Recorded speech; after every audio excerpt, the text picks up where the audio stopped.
During the winter, you don't have to hibernate. Join the growing sport of ice fishing, where you can experience the thrill of the catch and enjoy the great outdoors during winter. It's just having fun, waiting for a fish to bite, and you get to catch one, and it's so exciting.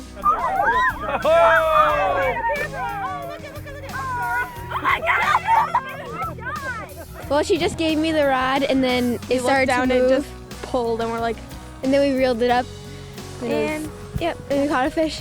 Out on the ice, you'll meet entire families, groups of friends who have fished together for years, and even some strange but harmless ice fishing enthusiasts. Gee, that sounds like fun.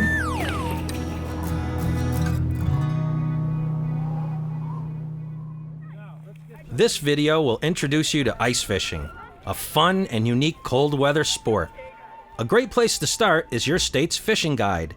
It contains ice fishing regulations, license fees, and a list of lakes and ponds where you can fish. It may even contain information on fishing classes or events you can attend. Let's get started learning about ice fishing. Wait a minute. It's cold out here. How do people stay warm? It feels cold out here today, but you guys look like you're ready to. Oh, yeah. You've got all your layers and everything. Oh, yeah, we've got some layers. Right here, we're out in 20-degree weather. We're smiling, we're having a great time. You dress warm for it, you dress in layers, and I'm not cold one bit. You look like you're a little chilly, though. Chilly. Winter weather can change rapidly.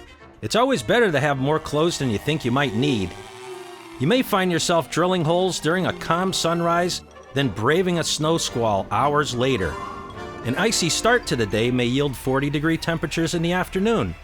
In order to become an ice angler, you must be an adventurous type of person.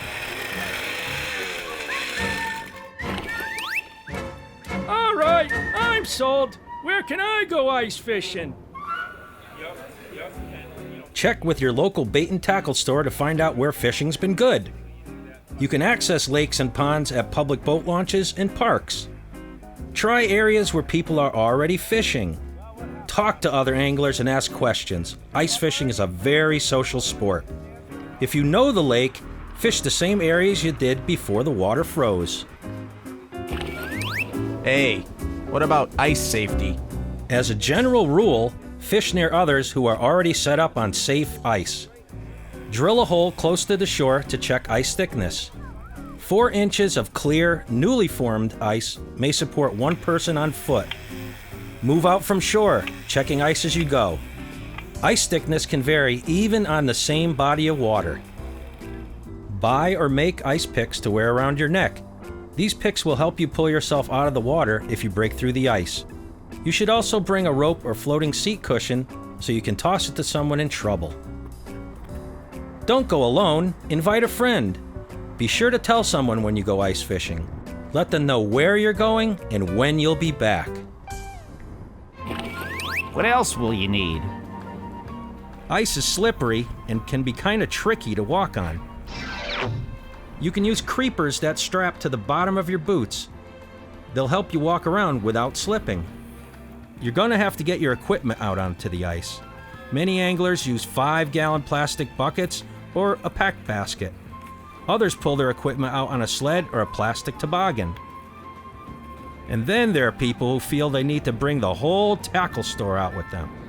Be aware that sound travels easily over ice, so be courteous to lake residents and other anglers by keeping noise at a reasonable level, and please take all trash off the ice when you leave.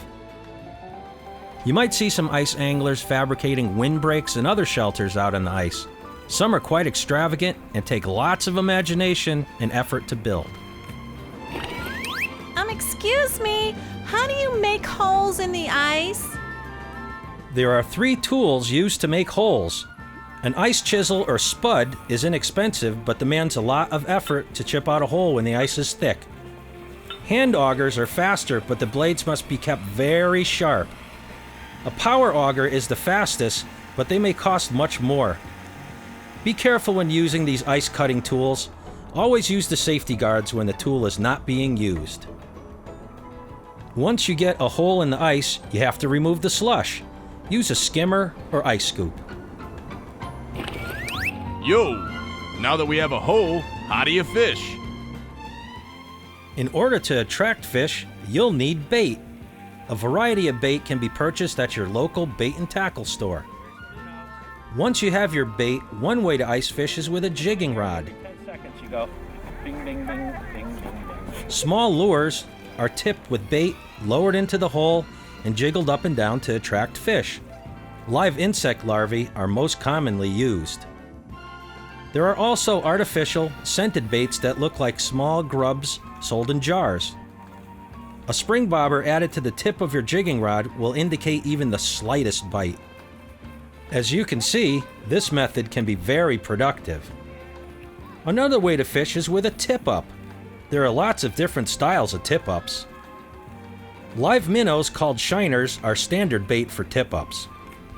Once a fish grabs the bait and swims away, the flag goes up and the excitement begins. Tip up!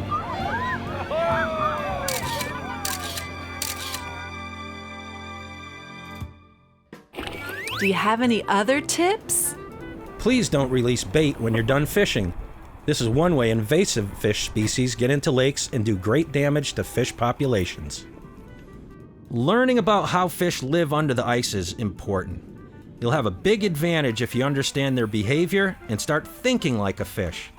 While frogs and turtles burrow into the mud during the winter, most fish actively feed all winter long. Sunfish provide lots of bites in some lakes and ponds.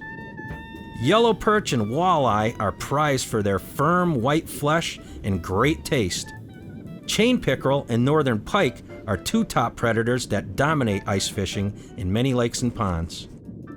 There are some days when few fish are pulled through the ice. This may be a great time to take advantage of other winter sports. Skating and sledding are a couple things you can do to stay active and keep that warm blood circulating. Building a fire on shore or on the ice where permitted will provide warmth and maybe even a place to roast some hot dogs. Food cooked out on the ice tastes so much better. There are other days when the catching is non-stop. When this happens, you will lose count of the number of fish you catch. Selective harvest is a strategy for boosting the quality of fishing in a lake or pond. This means you should keep only a reasonable number of small or medium-sized fish while releasing large or trophy-sized fish. Take photos to remember the big ones you let go. Regardless of what you catch or release, know and follow all regulations for the body of water you are fishing. These regulations can be found in your state's fishing guide. Enjoy the sport, make some friends out on the ice, and always keep safety in mind.